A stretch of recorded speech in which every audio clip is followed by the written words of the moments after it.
আসসালামু আলাইকুম ভিউয়ার, সবাই কেমন আছেন? আশা করি যে যেখানে আছেন সুস্থ আছেন, ভালো আছেন এবং নিরাপদে আছেন। আজকে আমি ছাদ বাগানের আরও একটি ভিডিও নিয়ে আসছি আপনাদের সাথে শেয়ার করব বলে।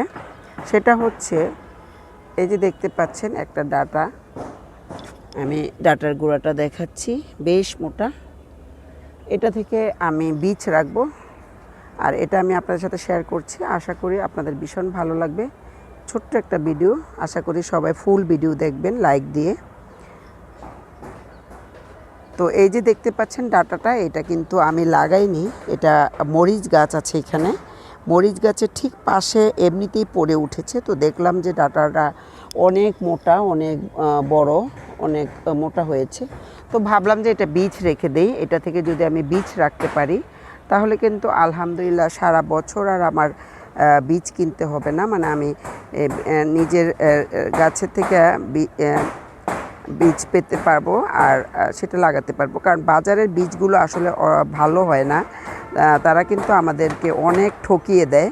কারণ ওই বীজগুলো কিন্তু আমরা ভালো পাই না, কারণ ওরা বলে একরকম, আসলে হয় আর একরকম। তো আমরা যদি আমাদের নিজের ছাদ বাগানে যে ভালো ভালো জাতের ডাটা, ঢেঁড়স, টমেটো এগুলোর থেকে যদি আমরা বীজগুলো রেখে দেই তাহলে কিন্তু অনেক ভালো হয় এবং সেই বীজটা আমরা সবসময় লাগাতে পারি। আবার সেখান থেকে যদি আবারও বীজ রেখে দেই তাহলে কিন্তু সেই বীজটা আমরা সারা বছরই লাগিয়ে খেতে পারবো এবং সংরক্ষণ করতে পারবো।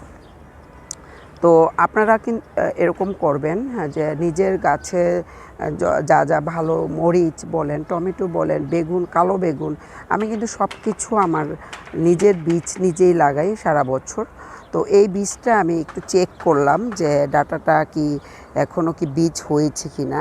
তো হয়েছে, বাট এখনও পরিপূর্ণ একদম কালো হয়নি। যে আমি আপনাদেরকে একটু দেখিয়ে দিচ্ছি খুব কাছ থেকে। বিচিগুলো কিন্তু একটু লালচে লালচে আছে এখনও, মানে পরিপূর্ণ হয়নি। তো সেই জন্য আমাকে আরও কিছুদিন রাখতে হবে। আমার এই যে ডাটা গাছ আমি লাগাই সেটা থেকে যে বীজ হয় সেগুলো পড়ে পড়েই আমার ডাটা হয় অনেক। আমি মানে লাগানো যতটুকু না খাই তার থেকে বেশি খাই, এরকম বীজ পড়ে পড়ে হয়। তো ভালো জাতের, ভালো মানের কোনো কিছু থাকলে ছাদ বাগানে সেটা আপনারা অবশ্যই বীজ রাখবেন। আর এটা কিন্তু আমি একটু বলে দিচ্ছি আপনাদেরকে, এই যে ডাটাটা বড় হয়েছে এটা আপনারা বুঝতে পারবেন যখন এটা একটু লালচে হয়ে যাবে, যে ডাটার এই যে বিচিগুলো, তখন আপনারা বুঝতে পারবেন যে একটু শুকিয়ে যাবে। তখন আপনারা বুঝতে পারবেন যে আমার বীজ রাখার উপযুক্ত হয়েছে। এটা কিন্তু এখনও লাল হয়নি, এখনও একদম কচি আছে, সবুজ আছে, সেই জন্যই বিচিগুলো এখনও পরিপূর্ণ হয়নি, মানে বীজ রাখার জন্য। তো আপনারা এটা অবশ্যই খেয়াল করবেন। যখন দেখবেন আপনারা এটা শুকিয়ে একদম ভিতর থেকে এরকম করলেই কালো কালো বিচি বের হবে, তখন আপনারা মনে করবেন যে এটা বীজ রাখার জন্য উপযুক্ত। তখন আপনারা সব পাতাগুলো ফেলে জাস্ট এই ফুলগুলো একটু রোদে শুকিয়ে হাত দিয়ে এরকম করলেই সব বিচিগুলো বের হয়ে আসবে।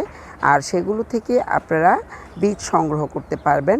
একটা বক্সে ভরে রাখবেন রোদে শুকিয়ে, তারপরে সেই বীজ থেকে কিছু কিছু জায়গায় আপনারা এই ডাটা বিচিগুলো ফেলতে পারবেন। ইনশাল্লাহ আশা করি আপনাদেরও এরকম নিজের বাগান থেকে নিজেরা বীজ রাখতে পারবেন। আমার ভিডিওটা একটু হলেও আপনাদের উপকারে আসবে আশা করি। তো যদি ভালো লাগে থাকে আমাকে কমেন্টসে জানাবেন আর লাইক দিতে ভুলবেন না। সবাই ভিডিওতে একটা লাইক দিবেন।